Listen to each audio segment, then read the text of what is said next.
नमस्कार दोस्तों। तो एक और बड़ी खबर आई है। हमारे माननीय सांसदों की सैलरी में 24% की बढ़ोतरी हो गई है। जी हाँ, वही सांसद जो पहले ही तमाम भत्तों और सुविधाओं का आनंद ले रहे हैं, अब और भी अधिक वेतन प्राप्त करेंगे। दूसरी ओर आम जनता की हालत यह है कि महंगाई बढ़ रही है, नौकरियां जा रही हैं, सैलरी में कोई खास इजाफा नहीं हो रहा, लेकिन हमारे नेताओं के वेतन में बम्पर बढ़ोतरी हो रही है।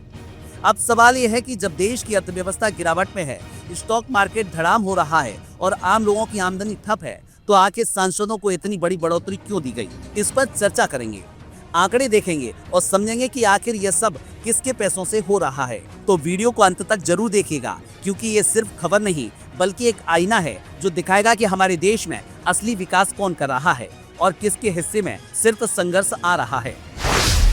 सांसदों की सैलरी में कितनी बढ़ोतरी हुई, तथ्य और आंकड़े। तो पहले जान लेते हैं कि ये 24% की सैलरी हाइक का असल मतलब क्या है। पहले सांसदों को 1 लाख रुपए प्रति माह वेतन मिलता था, अब इसे बढ़ाकर 1,24,000 कर दिया गया है। दैनिक भत्ता 2,000 से बढ़कर 2,500 हो गया है। संसद सत्र के दौरान सांसदों को मिलने वाला भत्ता 70,000 से बढ़ाकर 86,000 कर दिया गया है और जो पूर्व सांसद हैं उन्हें मिलने वाली पेंशन भी 25,000 से बढ़ाकर 31,000 कर दी गई है। मतलब सिर्फ वेतन ही नहीं बल्कि भत्तों और पेंशन में भी जबरदस्त इजाफा किया गया है। अब आप सोच रहे होंगे कि आखिर ये पैसे कहां से आते हैं। जवाब है हमारे टैक्स से। जी हां, आम जनता जो रोज GST, income tax, excise duty और तमाम तरह के टैक्स भरती है, उसी पैसे से इन सांसदों की तनख्वाह बढ़ाई गई है। आम जनता की सैलरी में कितनी बढ़ोतरी हुई? अब जब सांसदों को 24% की बढ़ोतरी मिल रही है, तो क्या आम जनता की सैलरी में भी इतनी वृद्धि हुई? आइए आंकड़ों पर नजर डालते हैं। भारत में औसत सैलरी वृद्धि 9.2% से 9.5% के बीच होने का अनुमान है। आईटी सेक्टर में टॉप कंपनियों में 5% से 8.5% की सैलरी वृद्धि है। सरकारी कर्मचारियों को महंगाई भत्ते में सिर्फ 4% से 6% की बढ़ोतरी मिलती है। प्राइवेट सेक्टर में तो हालात और भी बुरे हैं। बहुत से कर्मचारियों को कोई सैलरी हाइक नहीं मिली और कई लोगों की नौकरी ही चली गई। अब जरा तुलना कीजिए, सांसदों की सैलरी में 24% का इजाफा, आम जनता को 9% भी नहीं। मतलब जिन्हें जनता की सेवा करनी चाहिए उनकी तनख्वाह सबसे ज्यादा बढ़ रही है और जो जनता दिन रात मेहनत कर रही है उसकी सैलरी में मामूली बढ़ोतरी या फिर कोई बढ़ोतरी नहीं हो रही।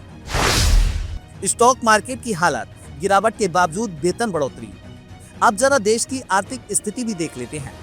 स्टॉक मार्केट में भारी गिरावट। पिछले कुछ महीनों में सेंसेक्स और निफ्टी में बड़ी गिरावट देखी गई।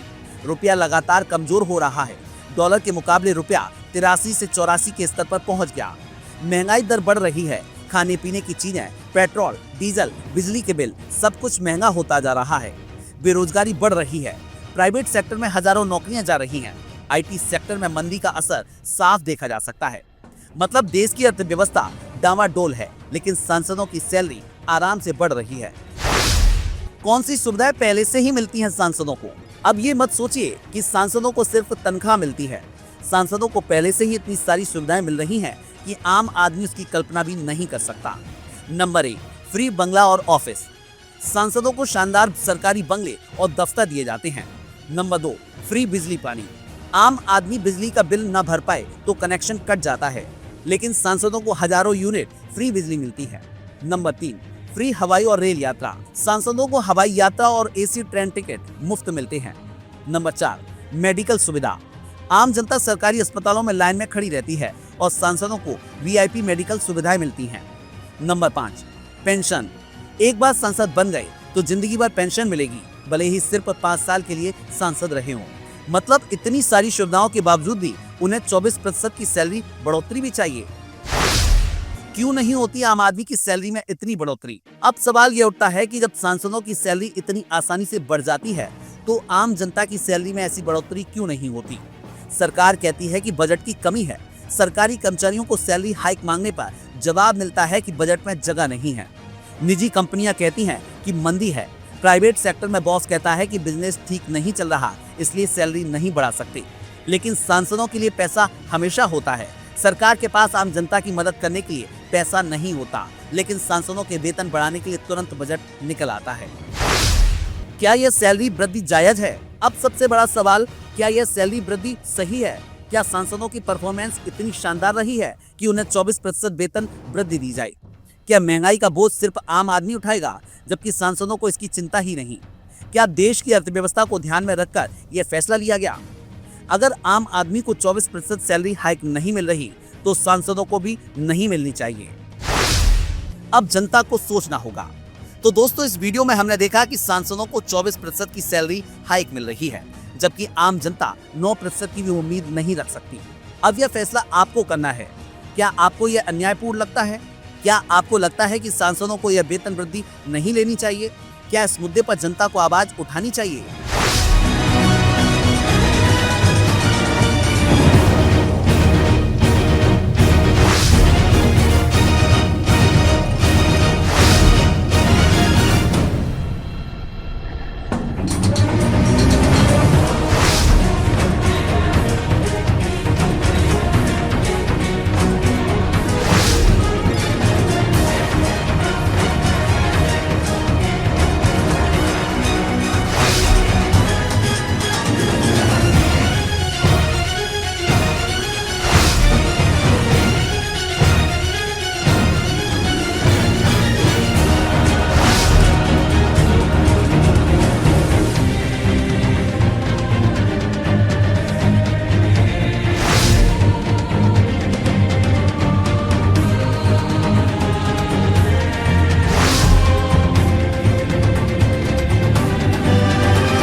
और आप हमसे जुड़े रहने के लिए सब्सक्राइब करें YouTube पर, फॉलो करें ट्विटर पर और लाइक करें Facebook पर। और ज्यादा जानकारी के लिए आपको टाइप करना होगा सिर्फ न्यूज़ नशा।